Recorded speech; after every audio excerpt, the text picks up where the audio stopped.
Assalamualaikum warahmatullahi wabarakatuh. Perkenalkan, nama saya Astiani dari Program Studi Pendidikan EPS kelas A1 Universitas Lambung Mangkurat.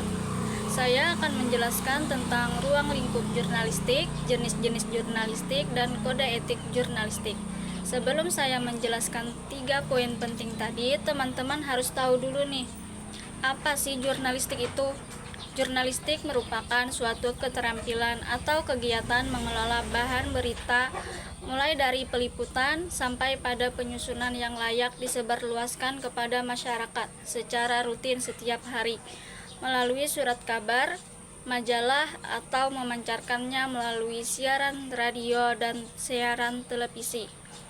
Ruang lingkup jurnalistik adalah kegiatan mencari, memperoleh, memiliki, menyimpan, mengolah, dan menyampaikan informasi baik dalam bentuk tulisan, suara, dan gambar, serta data dan grafik, maupun dalam bentuk lainnya dengan menggunakan media cetak, media elektronik, dan segala jenis saluran yang tersedia. Jurnalistik dapat dibedakan menjadi beberapa jenis, yaitu: pertama, jurnalistik cetak yang dipublikasikan melalui media cetak seperti surat kabar, majalah, dan tabloid. Yang kedua, ada jurnalistik elektronik. Jurnalistik elektronik yang dipublikasikan melalui media elektronik seperti radio, televisi, dan jurnalistik online, jurnalistik yang dipublikasikan dan disebarluaskan melalui portal berita internet, online, dan media siber.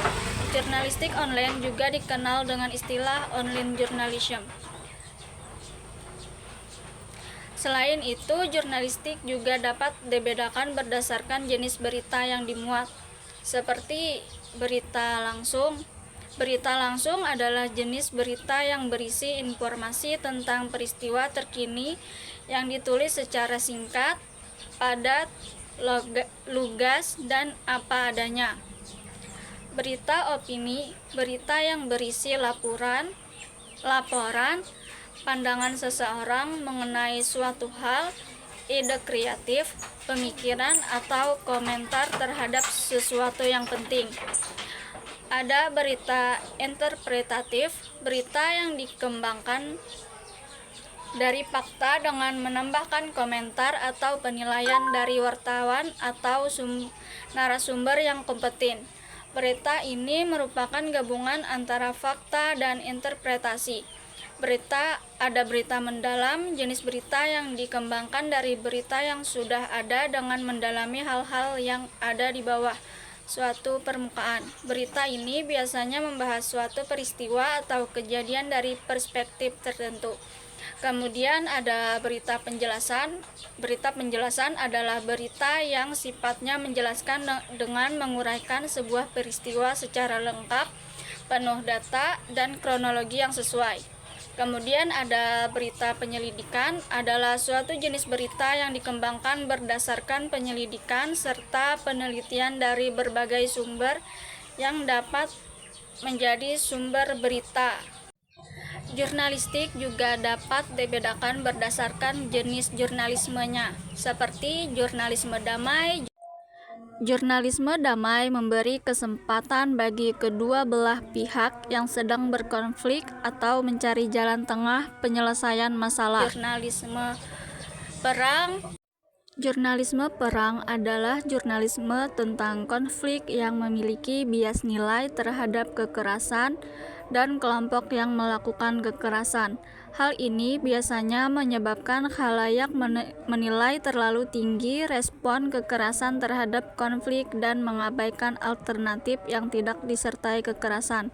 Hal ini dipahami sebagai hasil dari konvensi pelaporan berita yang terdokumentasi dengan baik. Jurnalisme pembangunan. Jurnalisme pembangunan adalah jurnalisme yang bertujuan untuk memberikan pemahaman masyarakat tentang pembangunan. Jurnalisme pembangunan meyakinkan masyarakat akan masa depan sehingga mereka dapat berpartisipasi dalam pembangunan. Kemudian, kode etik jurnalistik adalah kumpulan norma dan pedoman perilaku yang harus diikuti oleh jurnalis dalam menjalankan tugasnya. Kode etik jurnalis bertujuan agar jurnalis bertanggung jawab dalam mencari dan menyajikan informasi. Beberapa prinsip etika jurnalistik yang harus dipegang oleh jurnalis yaitu independen, berimbang, akurat, profesional, menghormati hak asasi manusia, menghormati norma agama, dan rasa kesusilaan masyarakat. Menerapkan asas praduga tak bersalah, tidak menulis atau menyiarkan berita berdasarkan prasangka atau diskriminasi, tidak merendahkan martabat orang lemah, miskin, sakit, cacat jiwa, atau cacat jasmani. Sekian penjelasan dari saya. Mohon maaf jika ada kesalahan atau kekurangan kata. Wassalamualaikum warahmatullahi wabarakatuh.